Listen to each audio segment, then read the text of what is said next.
তারপরে তো সাফা মারওয়ার দৌড়াদৌড়ির ঘটনা আপনারা জানেন, জিবরাইল আলাইহিস সালামের আগমন এবং জমজম কুয়া তৈরি হওয়ার ঘটনা জানেন। সাফা মারওয়ার এই ঘটনা থেকেও শিক্ষা হচ্ছে যে হাজেরা আলাইহিস সালাম যে সাফা এবং মারওয়ায় দৌড়াচ্ছেন এটা কোনো ইবাদত নয়। ওই জায়গায় যদি আমি আপনি থাকতাম তো পানির জন্য এভাবেই দৌড়াতাম, পাহাড়ে উঠে দেখার চেষ্টা করতাম আশেপাশে কোনো মানুষ দেখা যায় কিনা, আশেপাশে কোথাও পানি দেখা যায়। কিন্তু হাজেরা ইবাদত নয়, উনিও পানির সন্ধানে এই যে দৌড়াদৌড়ি করলেন, তো ওনাদের তাকওয়া পরহেজগারিতা এবং আল্লাহর উপর ঈমান এবং আল্লাহর উপর ভরসা কোন লেভেলের ছিল যে হাজেরার এই সাধারণ কাজকে আল্লাহ কিয়ামত পর্যন্ত ইবাদত বানিয়ে দিয়েছে। শুধু ইবাদত নয়, যেখানে পৃথিবীর সর্বশ্রেষ্ঠ মানুষ ওই ইবাদত মুহাম্মদ সাল্লাল্লাহু আলাইহি ওয়াসাল্লাম। এবং কোরআনে আয়াত অবতীর্ণ করে আল্লাহ বললেন ইন্নাস সাফা ওয়াল মারওয়াতা মিন শাআইরিল্লাহ, সাফা এবং মারওয়া হচ্ছে আল্লাহর নিদর্শন। তারপরে ইব্রাহিম আলাইহিস সালাম জেরুজালেম থেকে মক্কায় যাতায়াত করেছেন মোট 5 বার। একবার রেখে আসলেন, দ্বিতীয়বার ফালাম্মা বালাগা মাআহুস সাইয়া, যখন ইসমাঈল আলাইহিস সালাম দৌড়াদৌড়ি করতে পারেন তখন। ইয়া বুনাইয়া ইন্নী রাআইতু ফিল মানামি আন্নী আযবাহুকা, হে আমার সন্তান আমি স্বপ্নে দেখছি আমি তোমাকে জবাই করতেছি। নবীদের স্বপ্ন আল্লাহর ওহী, শুধু নবীদের নয়, কিয়ামত পর্যন্ত ওহীর একটা দরজা খোলা আছে, সেটা সত্য স্বপ্ন। রাসূল সাল্লাল্লাহু আলাইহি ওয়াসাল্লামের হাদিস, কিয়ামত পর্যন্ত ওহী এবং নবুয়তের একটা দরজা খোলা আছে, যেটা হচ্ছে সত্য স্বপ্ন। এটা দিয়ে কেউ দাবি করতে পারবে না যে না আমি নবী বা আমি ওহী পাচ্ছি, এটা না। কিন্তু যেই মাধ্যমে নবীরা সত্য পেতেন, যেই মাধ্যমে নবীরা ওহী পেতেন, সেই মাধ্যমগুলোর একটা মাধ্যম কিয়ামত পর্যন্ত খোলা থাকবে। আল্লাহর ওলি আউলিয়ার কাছের প্রিয় মানুষেরা সত্য স্বপ্ন দেখে, তারা আজ রাতে এই স্বপ্নে যা দেখেছে সকালে উঠে দেখে তাই হচ্ছে, আগেই সংবাদ পেয়ে যাবে কাল কি হচ্ছে, পরশু কি হচ্ছে, তারপরের দিন কি হচ্ছে, এবং দেখি বাস্তবিক তাই হচ্ছে।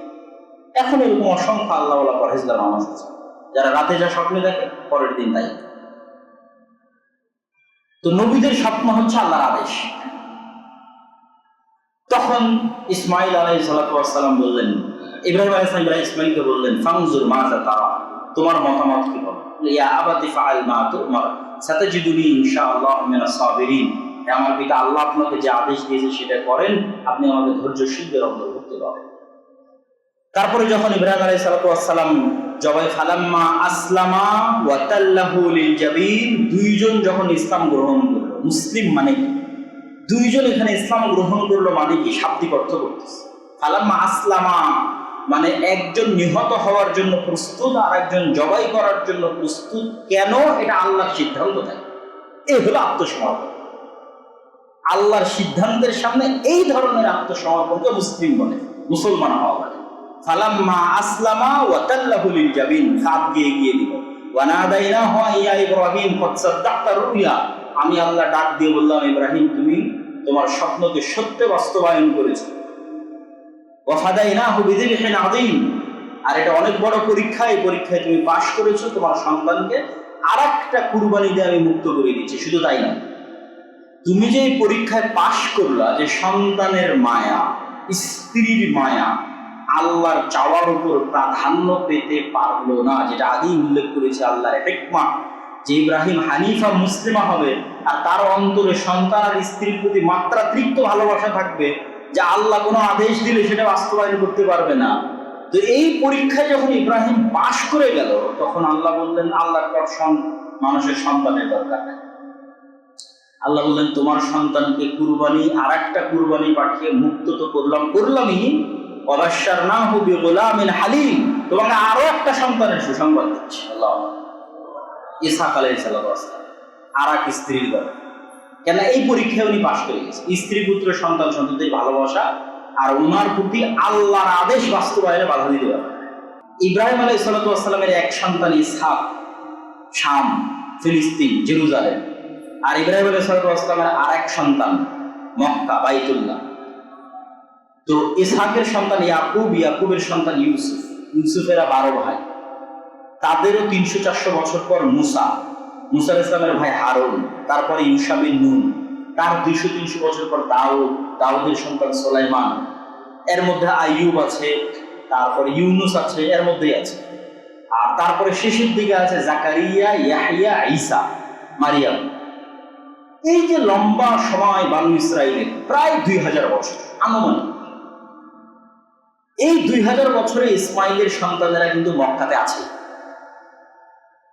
মক্কাতে ওরা কাবা ঘরে তাওয়াফও করে, হজও করে, এবং আশেপাশের আরবের অঞ্চল থেকে মানুষ হজও করতে আসে। আলাম তারা কাইফা ফাআলা রাব্বুকা বিআসহাবিল ফিল, ওই যে আব্রাহার ঘটনা, কাবা ঘর ভাঙতে আসা, মুহাম্মদ সাল্লাল্লাহু আলাইহি ওয়াসাল্লাম তখন জন্মই হয়। তথা আব্দুল মুত্তালিব এবং এদের সন্তানদের দায়িত্বই কাবা ঘরের দেখাশোনা করা। কেউ কাবা ঘরে আসলে জমজমের পানি উঠিয়ে ওদেরকে পান করা, ওই যে আল্লাহর আদেশ, তাহির বাইতিয়া লিত্তাইফিনা ওয়াল আকিফিনা ওয়ার রুকআই সুজুদ, এখানে যারাই আসবে এদের জন্য এই ঘর পরিষ্কার রাখা, খেদমত করা, সেবা করা তোমাদের দায়িত্ব। তাহলে এই 2000 বছরে কিন্তু ইসমাইলের বংশধরেরা এই কাবা ঘর দেখাশোনা করে যাচ্ছে। এই 2000 বছরে কেউ ইসমাইলের সন্তানের নবীর দাবি করে, এবং মুহাম্মদ সাল্লাল্লাহু আলাইহি ওয়াসাল্লামের পরে আজ পর্যন্ত কেউ ইসমাইলের বংশে আর নবীর দাবি করে। এটা মুহাম্মদ সাল্লাল্লাহু আলাইহি ওয়াসাল্লামের সত্য নবী হওয়ার অনেক বড় একটা মজেজা। কেন আজও তাওরাত, জাবুর, ইনজিলে বলা আছে যে শেষ নবী আসবে তোমাদের ভাইয়ের বংশে। তারা মনে করে নিয়েছে আমাদের ভাই মানে ইয়াকুবের 12 সন্তান, তাহলে আজীবনী ইয়াকুবের 12 সন্তানের মধ্যে নবী এসেছে। কিন্তু ভাই তো ইয়াকুবের বাপ, ইসহাকেরও আর এক ভাই আছে ইসমাইল, যেটা আজকের তাওরাত, জাবুর, ইনজিলও বর্ণিত আছে। ইসমাইল হচ্ছে আবুল আরব, আরবদের পিতা। ইসমাইলের বংশ তো কেউ নবীর দাবি করে, আজ পর্যন্ত কেউ করে, মুহাম্মদ সাল্লাল্লাহু আলাইহি ওয়াসাল্লাম ছাড়া। তাহলে মুহাম্মদ সাল্লাল্লাহু আলাইহি ওয়াসাল্লাম দুনিয়ার মানুষকে এসে বললেন যে আমি ইব্রাহিমের রক্তের উত্তরসূরি, ইব্রাহিমের ইতিহাস আর ঐতিহ্যের উত্তরসূরি। এই যে কাবা, সাফা, মারওয়া, জমজম, আর ইব্রাহিমের আদর্শের উত্তরসূরি। যেহেতু কুরাইশের এই মুশরিকরাও ইব্রাহিম আলাইহিস সালামকে সম্মান করতে ভালোবাসতো, কেননা তারা ইসমাইলের সন্তান, তো তাদেরকেও মুহাম্মদ সাল্লাল্লাহু আলাইহি ওয়াসাল্লাম চ্যালেঞ্জ দিলেন যে মিল্লাতে ইব্রাহিমে ফিরে আসো, আমি মিল্লাতে ইব্রাহিমের আদর্শ। আর ইহুদি এবং খ্রিস্টানদের কাছেও দাওয়াত পৌঁছে গেল যে মক্কার মুশরিকরা বুঝতে পারে না যে কাবার মতো পবিত্র জায়গায় বসে মুহাম্মদ সাল্লাল্লাহু আলাইহি ওয়াসাল্লাম মসজিদে আকসার দিকে মুখ করে কেন সালাম দেয়। এটা মুহাম্মদ সাল্লাল্লাহু আলাইহি ওয়াসাল্লামেরও কষ্ট লাগে, কিন্তু এটার পিছনেই তো আল্লাহর হিকমত, যে ইব্রাহিমের সব স্মৃতি, সব ইতিহাস, সব ঐতিহ্যের দাবিদার মুহাম্মদ সাল্লাল্লাহু আলাইহি ওয়াসাল্লাম। কেন এটা শেষ নবী, এখানেই দ্বীন এবং ইসলামের পরিপূর্ণতা এবং বিজয়। তাহলে এবং যখন উনি মেরাজে যাচ্ছেন তখন সুবহানাল্লাযী আসরা বিআবদিহি লাইলাম মিনাল মাসজিদিল হারাম ইলাল মাসজিদিল আকসা, আছেন মক্কায়, তো মক্কা থেকেই সরাসরি আকাশে নিয়ে গেলেই তো। মক্কা থেকে নিয়ে যাওয়া হয়েছে মসজিদে আকসায়, মসজিদে আকসা থেকে আকাশে। তাহলে মসজিদে আকসার সাথে মুহাম্মদ সাল্লাল্লাহু আলাইহি ওয়াসাল্লামের কানেকশন তৈরি করার পেছনে উদ্দেশ্য ইব্রাহিমের 2 সন্তানের ইতিহাস এবং ঐতিহ্যের উত্তরসূরি করে দেওয়া, তথা ইব্রাহিম আলাইহিস সালামের সকল ইতিহাস, ঐতিহ্যের উত্তরসূরি মুহাম্মদ সাল্লাল্লাহু আলাইহি ওয়াসাল্লাম, ইব্রাহিমের রক্তের উত্তরসূরি মুহাম্মদ সাল্লাল্লাহু আলাইহি ওয়াসাল্লাম, এবার ইব্রাহিমের আদর্শের উত্তরসূরি মুহাম্মদ সাল্লাল্লাহু আলাইহি ওয়াসাল্লাম। ইব্রাহিমের সেই আদর্শটা কি? কিছু আদর্শ তো এই আলোচনার মধ্যে চলে এসেছে। একদম সারমর্ম সামারি আদর্শ যদি বলি, যেটা বলে বক্তব্য শেষ করবো, সেটা ইব্রাহিম আলাইহিস সালামের দোয়া থেকে। দোয়াতে মানুষ খুব গুরুত্বপূর্ণ জিনিস চায়, এবং ইব্রাহিম আলাইহিস সালামের কিছু ছোট্ট ছোট্ট দোয়া আল্লাহ কোরআনে উল্লেখ করেছে, বিশেষ বিশেষ দোয়া। যেমন একটা দোয়া, রব্বি জাআলনি মুকিমাস সালাহ ওয়া মিন যুররিয়াতি, আল্লাহ আমাকে সালাত আদায়কারী বানান, আমার পরবর্তী বংশধরকে সালাত আদায়। তাহলে সালাতের কথা মুহাম্মদ সাল্লাল্লাহু আলাইহি ওয়াসাল্লামের যুগ থেকে হচ্ছে না, সালাতের কথা ইব্রাহিম আলাইহিস সালাম। এই জন্য অনেকেই প্রশ্ন করে যে হীরা গুহায় মুহাম্মদ সাল্লাল্লাহু আলাইহি ওয়াসাল্লাম কি করতেন? তো মিন্নাতুল বাড়িতে আমি লিখেছি হীরা গুহায় মুহাম্মদ সাল্লাল্লাহু আলাইহি ওয়াসাল্লাম সালাত আদায় করতেন। কেমনে সালাত আদায় করতেন? ওনার দাদা আব্দুল মুত্তালিবকে যেভাবে সালাত আদায় করতে দেখেছে, মানে ইসমাইল যেভাবে তার বাবা ইব্রাহিমকে সালাত আদায় করতে দেখেছে, ওই সালাতের বিকৃত যে অংশটুকু মুহাম্মদ সাল্লাল্লাহু আলাইহি ওয়াসাল্লাম পেয়েছে তার দাদা আব্দুল মুত্তালিবের কাছ থেকে, অবিকৃত তো আর পাবে না, ওই বিকৃত অংশটুকুর মাধ্যমে সালাত আদায়। সালাতটা নতুন ইবাদত, ফাইনাল ফরম্যাটটা আল্লাহ মুহাম্মদ সাল্লাল্লাহু আলাইহি ওয়াসাল্লামকে শিখিয়ে দিয়েছে, যে ফরম্যাটে আমরা ইবাদত করতেছি। কিন্তু সালাতের কথা তো ইব্রাহিম আলাইহিস সালামের যুগ থেকে চলছে, আল্লাহ আমার পরবর্তী বংশধর যেন সালাত আদায় করে, এদেরকে মক্কার কাবা ঘরের পাশে রেখে যাচ্ছে লিউকিমুস সালাহ, যেন এখানে সালাত প্রতিষ্ঠা। যে আল্লাহ সুবহানাহু ওয়া তাআলা চান না যে ইব্রাহিমের অন্তরে অন্য কোনো কিছুর প্রতি মাত্রাতিরিক্ত ভালোবাসা তৈরি। ইব্রাহিমের অন্তরে ভালোবাসা থাকবে শুধু আল্লাহ। ওই জন্য বলা আছে কানিতান হানিফান মুসলিমা। ইব্রাহিমের অন্তরে যদি বেশি ভালোবাসা তৈরি হয় সন্তানের উপর, বেশি ভালোবাসা তৈরি হয় স্ত্রীর উপর, তাহলে পরীক্ষায় পাশ করতে পারবে। সামনে যখনই পরীক্ষা আসবে তখন ফিতনা হয়ে দাঁড়াবে ছেলে মেয়ে স্ত্রী। যেমন আমাদের জন্য আমাদের টাকা পয়সা, আমাদের ধন দৌলত, আমাদের ছেলে মেয়ে, আমাদের স্ত্রী পুত্র ফিতনা। ধরেন এখন জিহাদের ঘোষণা আসছে, আপনি জিহাদে যেতে পারবেন না, মুনাফিক হয়ে যাবেন। বৈধ জিহাদের ঘোষণা থেকে পিছপা হওয়া মুনাফিক। কেন মুনাফিক হয়ে যাবেন? ওই যে ছেলে মেয়ে স্ত্রী পুত্র টাকা পয়সা ধন দৌলতের ভালোবাসা আটকে গেছে। তাহলে আপনি এখনো প্রকৃত হানিফা মুসলিম হতে পারেন। তাহলে ওইটাই যদি ইব্রাহিম আটকে যায় তাহলে ইব্রাহিম কিভাবে হানিফা মুসলিম? আল্লাহ আদেশ দিলেন। আরো একটা হিকমা আছে আল্লাহ সুবহানাহু ওয়া তাআলা, সেটা যে ইন্না আউওয়ালা বাইতুম মুদিআ লিন-নাস বিবাক্কাহ। আদম আলাইহিস সালাম প্রথম যখন পৃথিবীতে আসেন তখন ফেরেশতাদের দিয়ে একটা জায়গা নির্ধারণ করে আল্লাহর ইবাদতের প্রথম ঘর মক্কা, কাবা। কিন্তু নূহ আলাইহিস সালামের বন্যায় সারা পৃথিবী ডুবে গেছে, তখন কাবা ঘরও মিটে গেছে। তারপরে আর কেউ কাবা ঘর তৈরি করে। তো আল্লাহর আরেকটা হিকমা আছে যে আল্লাহ ইব্রাহিমের সন্তানদের দিয়ে কাবা ঘর তৈরি করে ইব্রাহিম। ফলত আল্লাহ বললেন রেখে আসো। জেরুজালেম বা ফিলিস্তিন থেকে 1200 থেকে 1400 কিলোমিটার দূরে।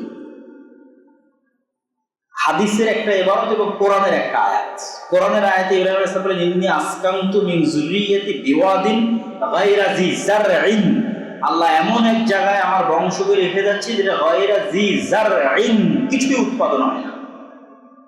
আর হাজেরার মুখের বাক্য হাদিসে সহিহ বুখারীতে লাইসা ফিহি ইনসুন ওয়ালা শাই। মানুষ তো নাই, কিছুই নাই। কিছুই উৎপাদন হয় না মানে ঘাসও উৎপাদন হয় না। তাহলে গাছপালা নাই, ঘাস যেখানে নাই, ঘাসই নেই, তো গাছপালা থাকে।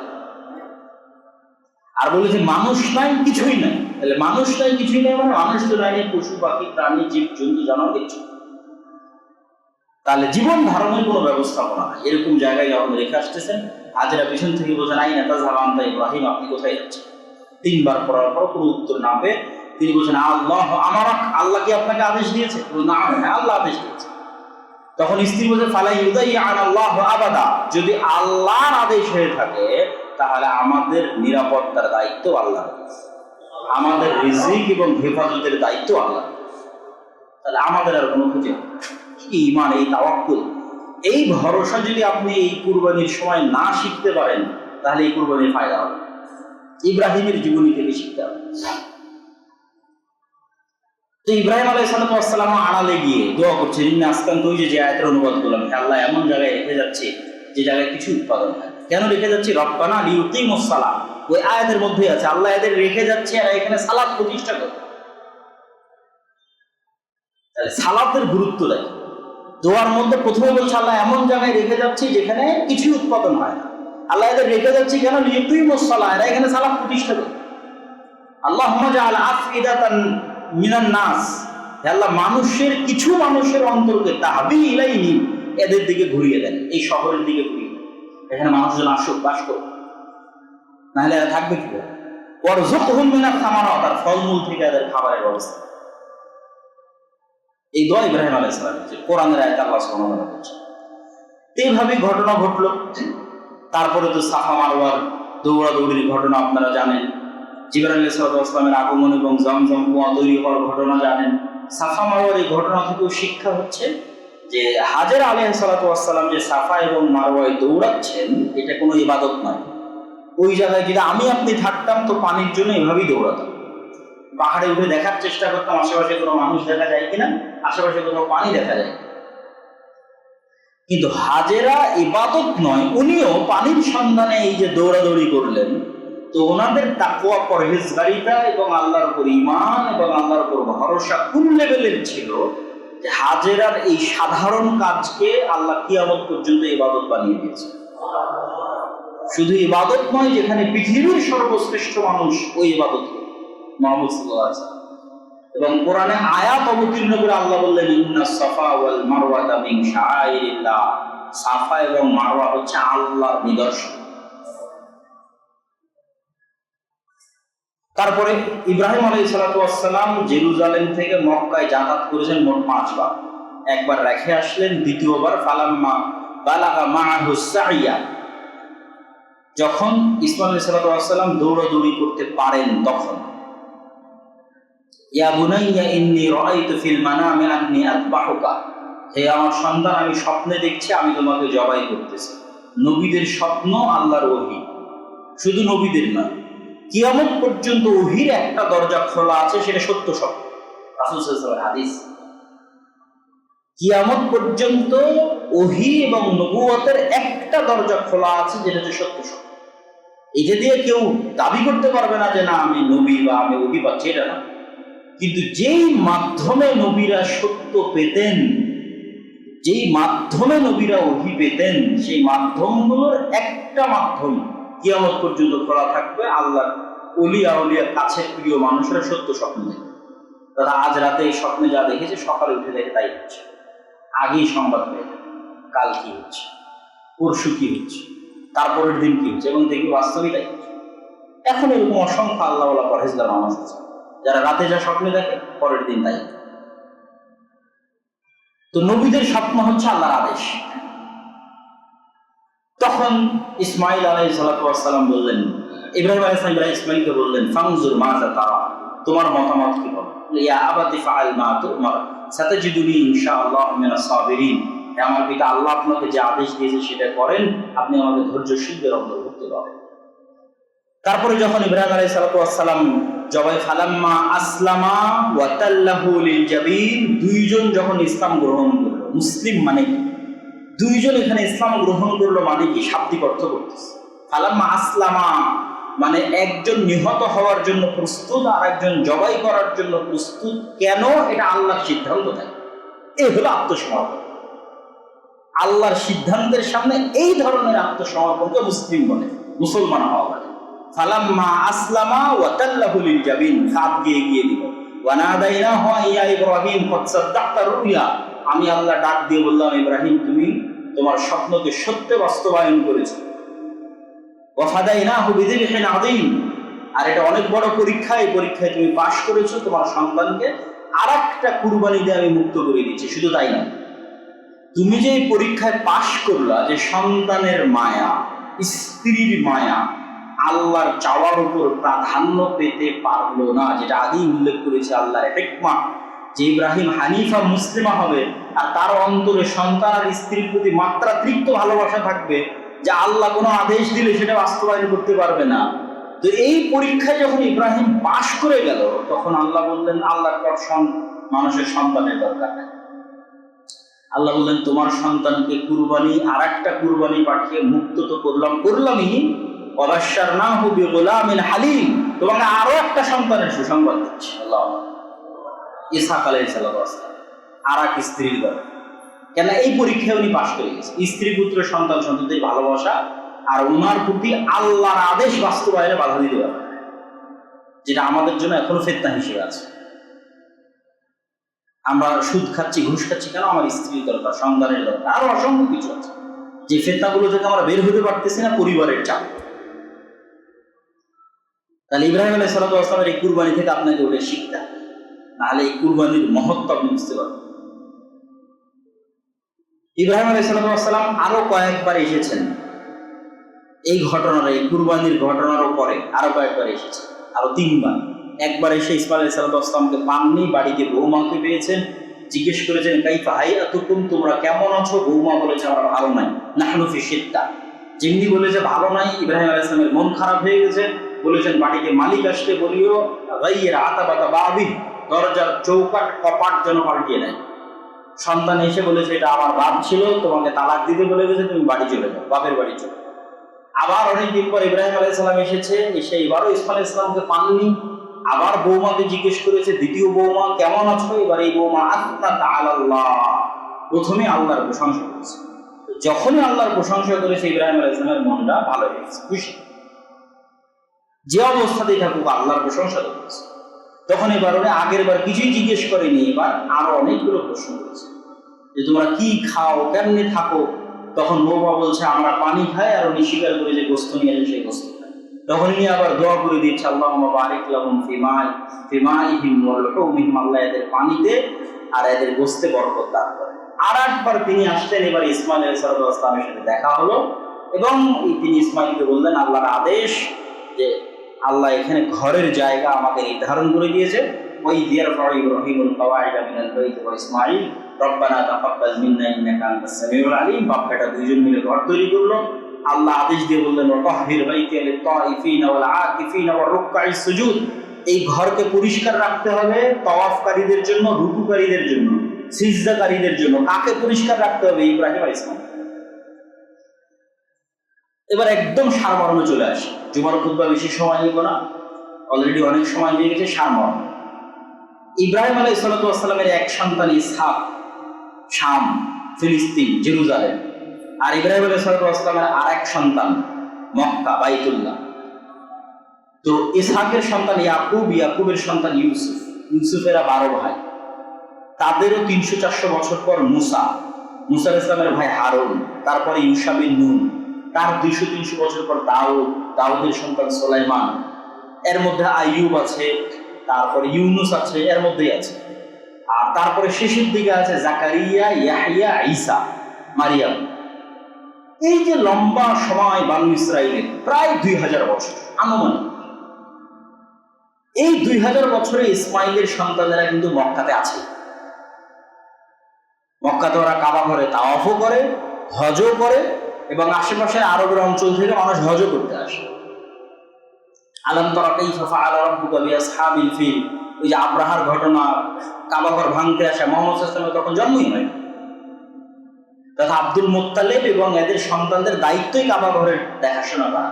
কেউ কাবা ঘরে আসলে জমজমের পানি উঠিয়ে ওদেরকে পান করা। ওই যে আল্লাহর আদেশ তাহির বাইতিয়া লিত-তাইফিনা ওয়াল আকিফিনা ওয়ার রুকআইস সুজুদ, এখানে যারাই আসবে এদের জন্য এই ঘর পরিষ্কার রাখা, খেদমত করা, সেবা করা তোমাদের দায়িত্ব।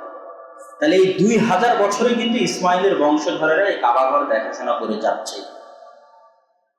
এই 2000 বছরে কেউ ইসমাইলের সন্তানের নবীর দাবি করে এবং মুহাম্মদ সাল্লাল্লাহু আলাইহি ওয়াসাল্লামের পরে আজ পর্যন্ত কেউ ইসমাইলের বংশে আর নবীর দাবি করে।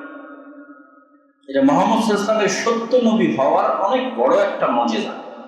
কেন আজও তাওরাত, জাবুর, ইনজিলে বলা আছে যে শেষ নবী আসবে তোমাদের ভাইয়ের বংশে। তারা মনে করে নিয়েছে আমাদের ভাই মানে ইয়াকুবের 12 সন্তান, যে নাজিবুনি ইয়াকুবের 12 সন্তানের মধ্যে নবী এসেছে। কিন্তু ভাই তো ইয়াকুবের বাপ, ইসহাকেরও আর এক ভাই আছে ইসমাইল, যেটা আজকের তাওরাত, জাবুর, ইনজিলেও বর্ণিত আছে যে ইসমাইল হচ্ছে আবুল আরব, আরবদের পিতা। তো ইসমাইলের বংশে তো কেউ নবীর দাবি করে, আজ পর্যন্ত কেউ করে, মুহাম্মদ সাল্লাল্লাহু আলাইহি ওয়াসাল্লাম ছাড়া।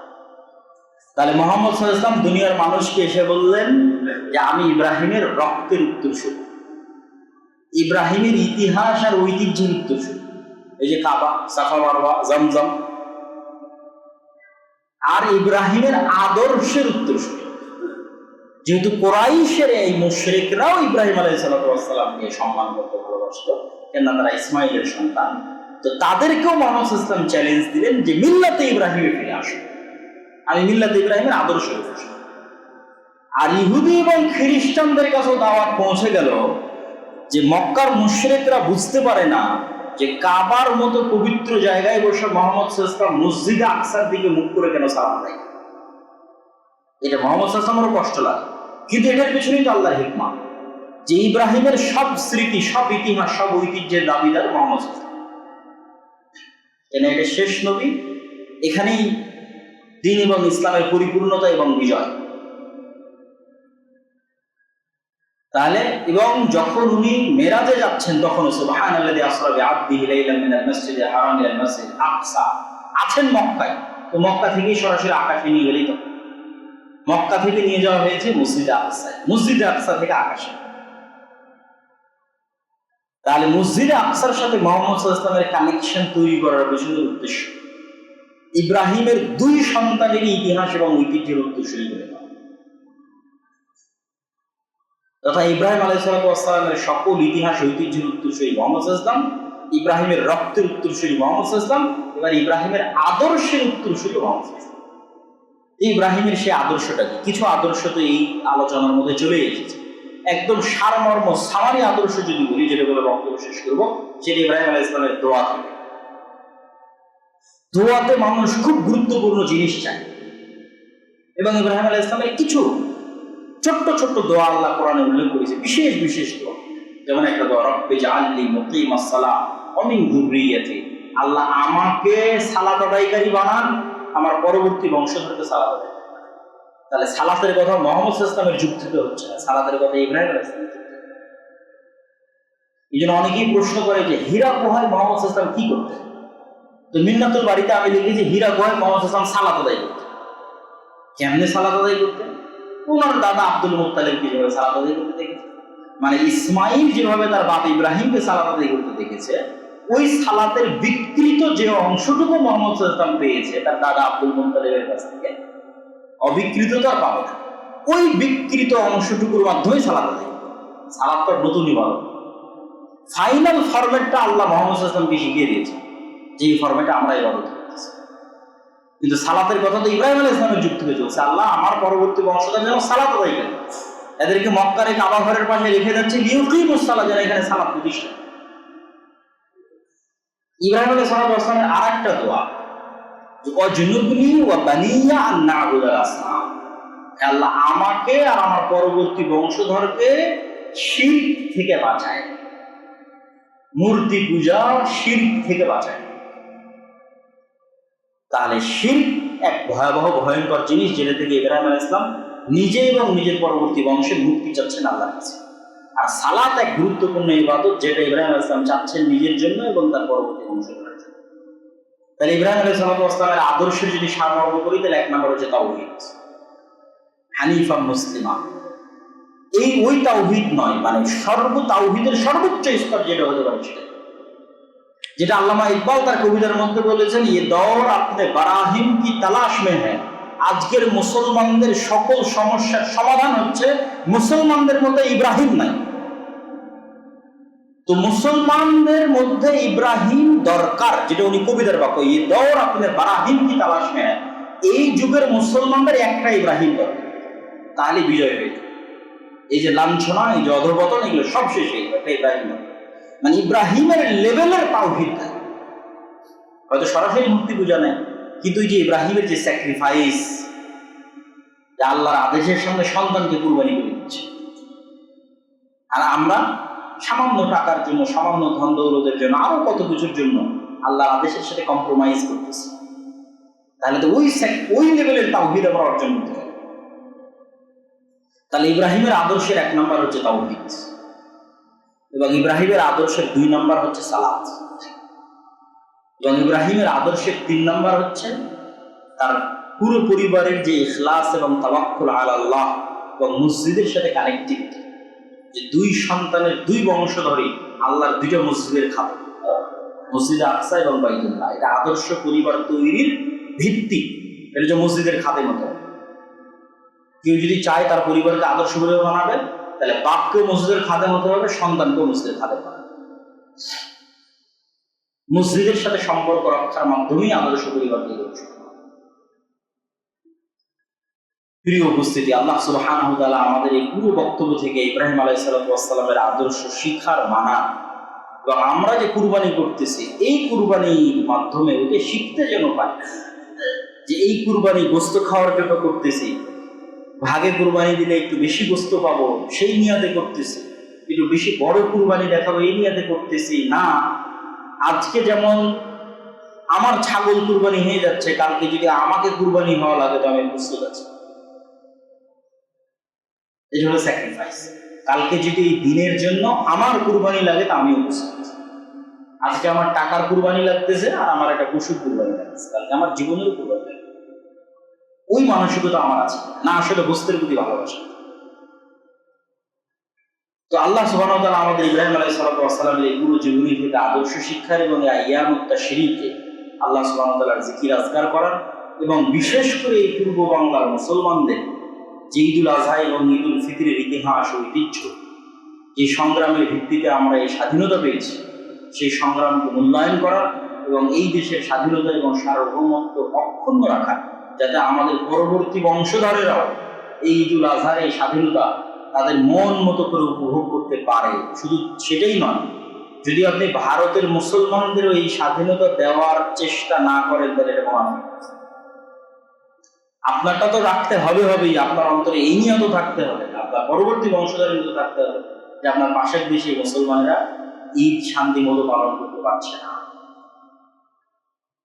আল্লাহ সুবহানাহু ওয়া তাআলা আমাদের এই বিষয়গুলো থেকে শিক্ষা নেওয়ার এবং আমল করার তৌফিক দান করুন। আল্লাহ আমিন।